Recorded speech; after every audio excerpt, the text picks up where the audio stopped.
to make your acquaintance. So, but efficient. And so is texting. This is opposed to a phone call where there's usually lengthy formalities to the conversation. Bill, how are ya? I'm great, life is good. How are you?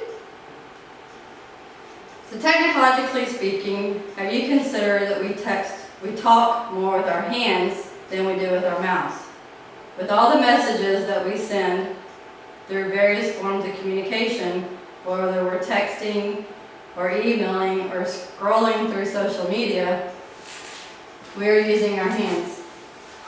The way we communicate in general has drastically changed, as we no longer need to stand next to somebody to communicate with them. We can communicate with anyone at any time with a few keystrokes and a click of a button. Technology has not only been the greatest communication medium, but it has also had the greatest impact on interpersonal communication. We're going to see how changes in communication technologies has not only changed the way we communicate with each other, but we're also going to look at how social media is now considered the new being social and the potential problems it could cause for the next generation. We're then finally going to look at the new shopping medium, which is online shopping. As a society in general, we no longer communicate face-to-face, but behind a device. So not only is our social and communication skills going to the wayside, but so is our listening skills. As if nobody is talking, then there's no one to listen to. According to Kenneth Burke with TextRequest.com, texting has always been the most popular way to communicate for years. But recently, 89% of Americans have said that they prefer to text businesses, but typically with their sales, their service, or their appointments.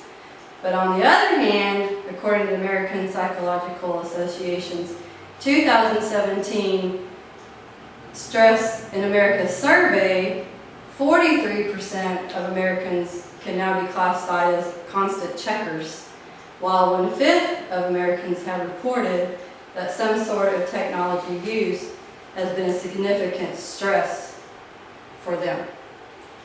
So before the social mediums as Facebook, Instagram, or Snapchat, just to name a few, one used to be social by going to the movies, the arcades, or roller skating.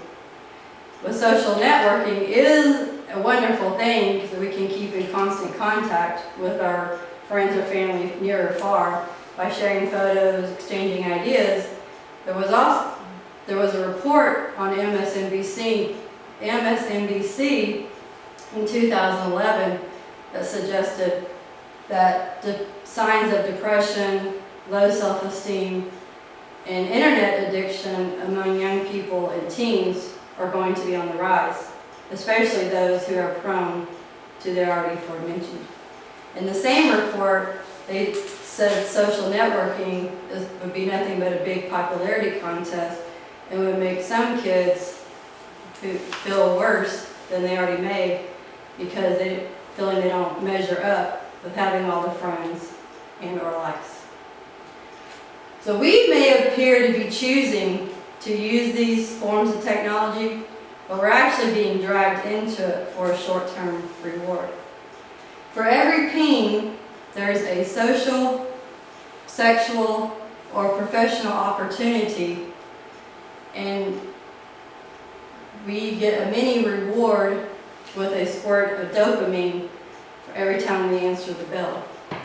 Peter Wybrow, the director of the Semel Institute for Neuroscience and Human Behavior at UCLA, also argues that computers are like electronic cocaine, fueling cycles of mania followed by depressive stretches.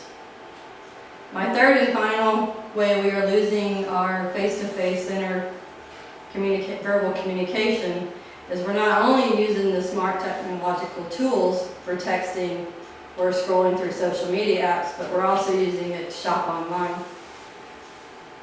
I'm not going to argue, I don't disagree that online shopping is not convenient and it saves gas, but unfortunately that's the new way of shopping, and as more and more people choose to shop online, we no longer have a need for the sales clerk who will answer the questions that we may have for a particular product. Not being held to the brick and mortar store hours, online shopping is also convenient for those workers that may work odd hours. Now they can comfortably shop from their couch, their bed, or maybe even on a lunch break. And the global online retail sales are growing and are estimated to reach 8.8% of total retail spending for 2018 compared to 7.4% in 2016. In the end, technology is great and it's in every facet of our lives, but we cannot allow it to replace our ability to be socially intertwined with others.